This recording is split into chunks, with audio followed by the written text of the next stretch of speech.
¿Qué pasa, familia? Aquí Jorge Luis Pimentel en un nuevo video. En esta oportunidad vamos a analizar algo que parece muy simple, pero que tiene un trasfondo del que podemos comentar por su relevancia en la retórica política. Y es que bien sabemos que Andrés Manuel es especialmente fanático de algunas figuras históricas que no son especialmente figuras a seguir.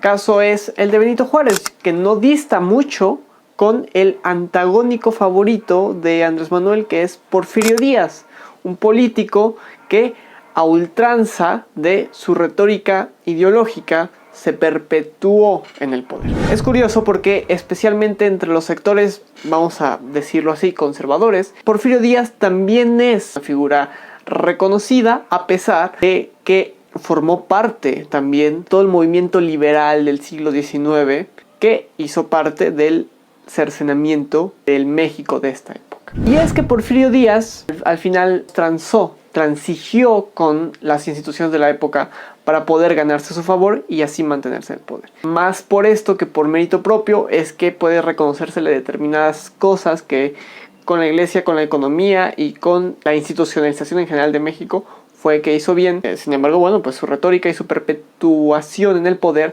fue lo que ahondó para que después se gestara la semilla de la ya bien conocida y mortal revolución.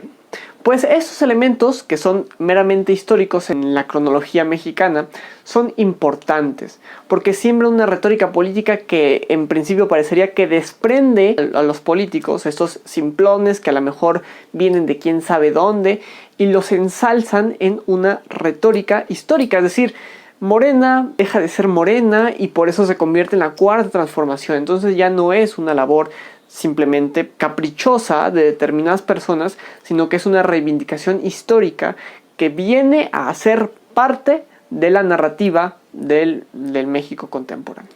Esto es importante porque con este discurso, con esta discursiva, es que Andrés Manuel se ha legitimado en el poder.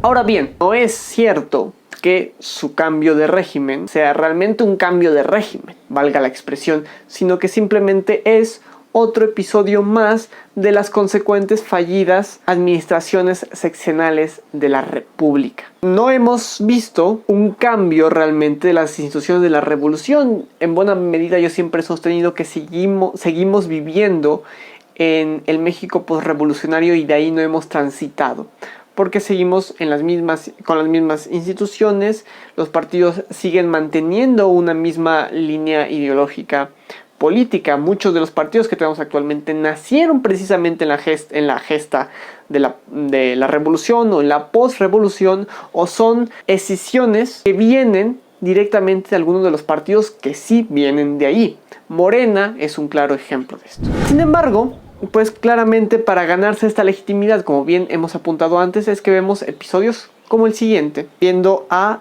la virtual presidente electa de México apuntar la creación de un día del triunfo del pueblo o del triunfo de la cuarta transformación, específicamente un día dedicado para ensalzar esta retórica histórica, una falsa retórica histórica, porque como bien he dicho antes, no construye dentro de la historia mexicana. Puede ser el día de la revolución de las conciencias. Puede ser el 1 de julio, el día del triunfo del pueblo. O puede ser el día de la verdadera democracia. Como lo queramos nombrar. Ahí le pido a nuestros dirigentes del partido que hagamos una consulta. Pero en realidad es el Día del Pueblo de México, el día de la revolución de las conciencias.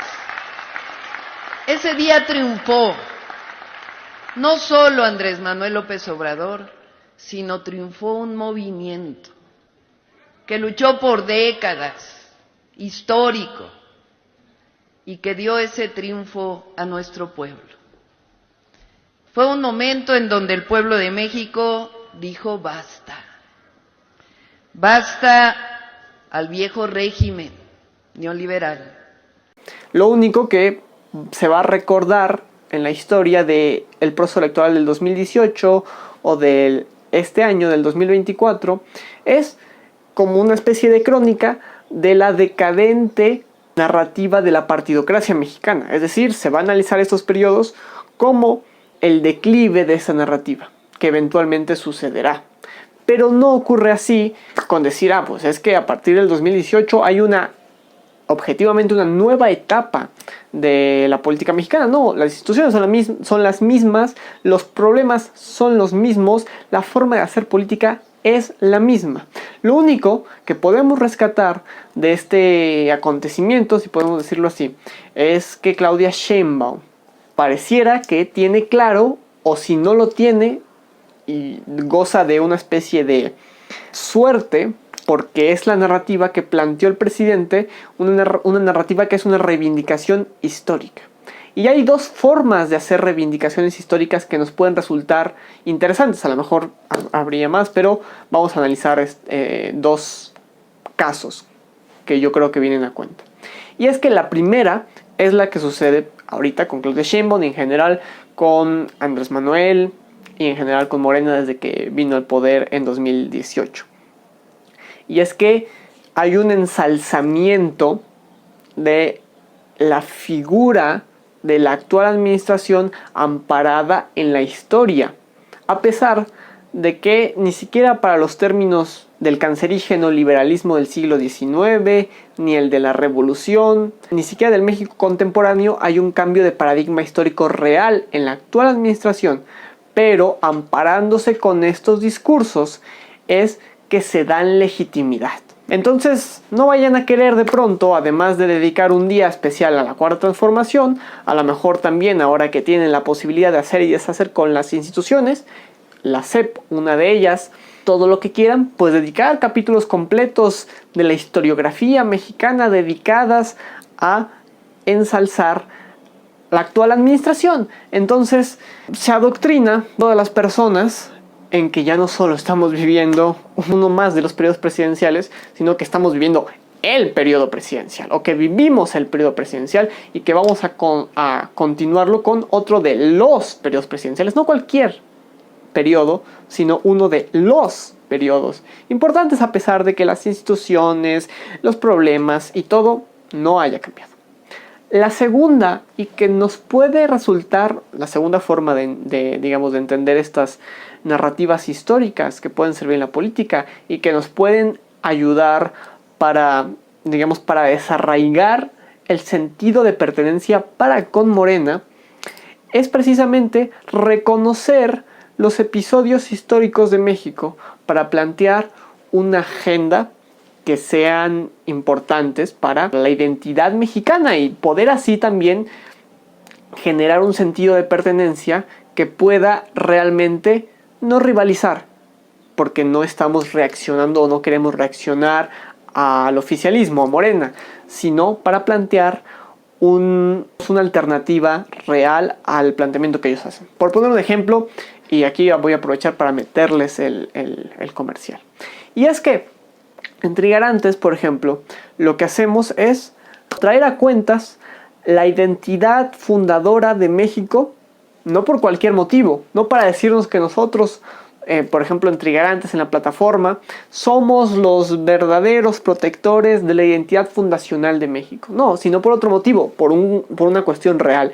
Y es que los valores del México fundacional, los que dieron e inmaterialmente siguen dando identidad a México, aunque ya no se les presta atención institucionalmente, se han perdido de vista.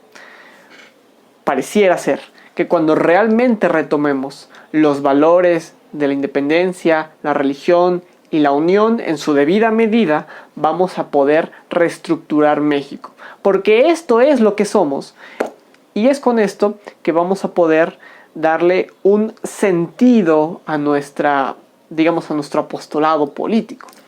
Ya no solo somos personas que por caprichos políticos han decidido meterse en política, sino que venimos a plantear una reivindicación histórica real.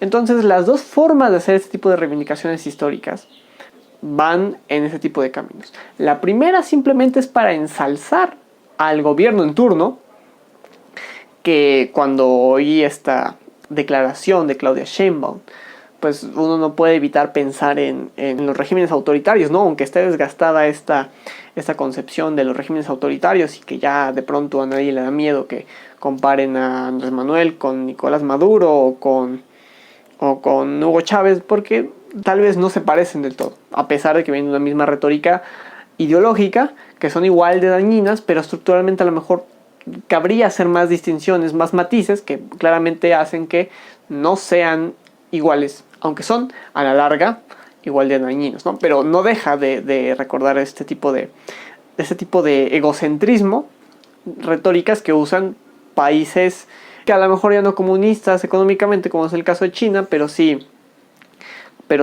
políticamente, a lo mejor que usarían Corea del Norte.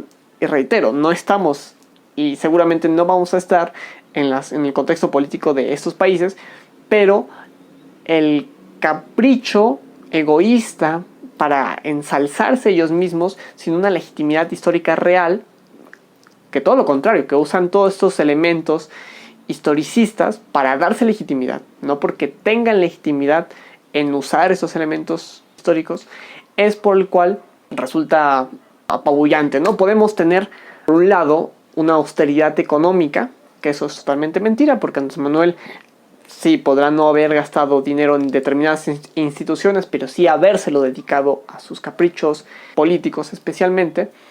Pero supongamos que sí hay una austeridad económica real.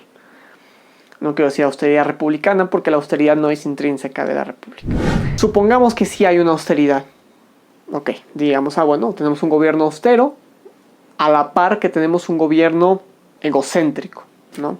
Que le gusta ponerse laureles, vestirse de seda, y que chance en algún momento, si sigue esta retórica fanfarrona, pues podríamos tener a un Andrés Manuel o a una Claudia Sheinbaum en algún punto del centro histórico de la Ciudad de México, coronándose en una estatua con una corona de laureles, vamos a decirle así, y que eso sea también una especie de alabanza a el día del pueblo, el día de la cuarta transformación, el triunfo de las masas, la rebelión de conciencias, todos estos elementos estrafalarios que aparentemente, porque sí los hay, no se ven reflejados económicamente, pero sí en los elementos, los cuales sí quieren darse crédito frente a los ojos de las personas. Ya no son solo políticos, sino que son héroes. A propósito de lo que dijimos de Porfirio Díaz, hay una reflexión muy interesante que seguramente estaremos abordando en Instagram en los próximos días. Entonces te invito a seguirme en Instagram, @jlpimentelm, te lo dejo igual aquí abajo para que por ahí nos estemos comunicando. Ahí vamos a subir lo siguiente, y es que a propósito de la reforma del Poder Judicial, aprovechando aquí otro pequeño comercial, una forma de elección indirecta como la que plantea Andrés Manuel, o Morena en general, ya fue usada en tiempos de la Constitución de 1857, mientras estaba Juárez en el poder y eventualmente Porfirio Díaz, y amparándose con esta forma de elección indirecta, con esta forma de elección, es que Porfirio Díaz eventualmente logró una Corte Suprema a modo que le permitió perpetuarse. Esto es curioso porque Porfirio Díaz es el antagónico favorito de Andrés Manuel. Lo aborrece con toda su alma, aparentemente, y no pierde oportunidad de hacer el símil de la oposición con el porfiriato y lo que él llama a los conservadores con el porfiriato. Entonces es hasta un cuanto irónico que Andrés Manuel o Morena en general esté cerca de parecerse al porfiriato en este sentido.